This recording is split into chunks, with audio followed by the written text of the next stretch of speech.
Hi everyone, Coach Alexa here.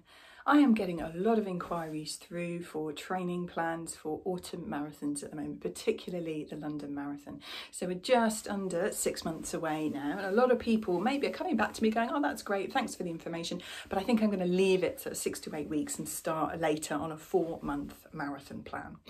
And I'm trying to sort of delicately persuade people to maybe take a little bit of a longer run-in or a longer plan for their marathon. And I wanted to explain why that is. It's not just me trying to persuade you to buy a longer training plan. So, few key reasons, one of which, stuff happens, right? You can pretty much guarantee that between now and, say, the London Marathon, for example, in the first weekend of October, that things aren't going to go awry somewhere. Work might get busy, you might come down with a cold or COVID or a tummy bug. You're probably going to go on holiday at some point in between now and then as well. So having a bit of contingency in that plan, a little bit of flexibility in it, is really, really useful. If you're kind of squashing everything into quite a short build up, if something goes wrong or you have to miss workouts, you're left kind of scrambling around trying to work out what to do. The next one to think about is injury risk. So the biggest factor that underlies a lot of running based injuries based on loads of research out of the world of physiotherapy is overtraining, also known as doing too much too soon.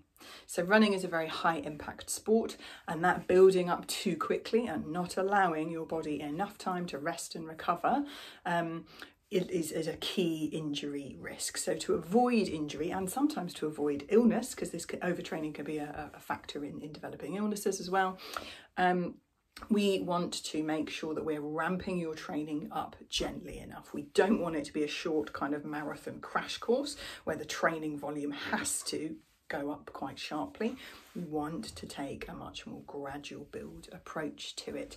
It allows us to put in recovery weeks where the training drops off, allowing our body to adapt to the training that we're doing and fully recover. And it also means that it reduces that loading curve and therefore reduces your injury risk, which I think is something that most runners would probably be keen to do.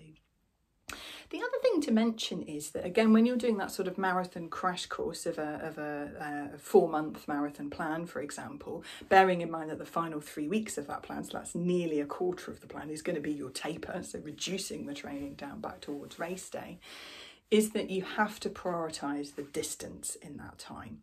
So you have to really kind of focus on the long runs, getting the miles in, which isn't that much fun and also doesn't allow you as much training capacity to focus on other aspects of your running fitness like speed. So if you've got a bit more time, you can play around with different things, you can experiment with different styles of run, you can make the training a bit more interesting, engaging, means it's easier to motivate yourself to get out and do the runs because it's just a bit more fun.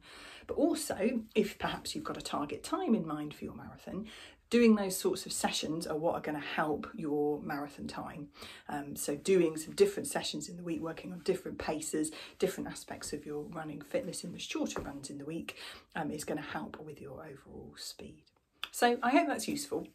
Provides a little bit of a basis why I'm not a massive fan of those sort of 4-month marathon plans, and why it's always useful to just take a little bit more time building that contingency, ramp things up more gently to reduce injury risk and make things more fun. Why would you not do those things?